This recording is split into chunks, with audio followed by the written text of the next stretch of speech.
I think there are few passages of Scripture that have more of an immediate ring of truth for a sufferer than Psalm 73. Psalm 73 is like somebody's reading your mind and the things that you think and the things that you're going through. In Psalm 73, the psalmist looks around in the middle of his own difficulty, and it doesn't seem right. It seems like the bad guys are winning and the good guys are being hammered, like people who couldn't care less about God, less about living in any way that would please him, seem to have it easy. And here's the psalmist who has given his heart to the Lord, and he's suffering. At one moment he says, "In vain have I kept my heart clean."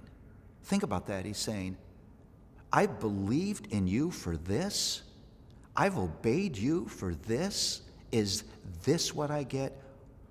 That's the temptation of every sufferer. It challenges your allegiance to the Lord. It challenges your surrender. It challenges your obedience. Because the logic for many of us is, if I follow God, I get blessed. And we interpret that blessing, wrongly so, as an absence of suffering.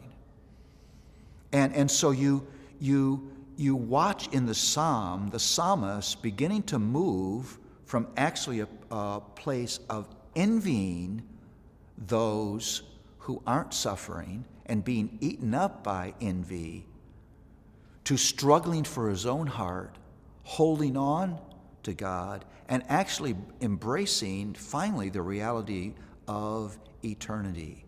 That maybe for a moment, people who don't know the Lord have comfortable lives.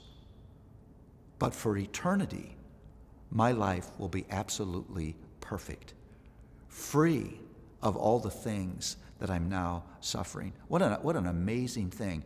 I would encourage you, if you're going through difficulty, if hardship has entered your door, if you're dealing right now with the unwanted or the unexpected, live in Psalm 73. Walk through Psalm 73. Confess that the psalmist's struggle is your struggle. And preach the gospel that is there to you of God's care, his nearness, and the eternity that he has promised, free of everything that you're now facing.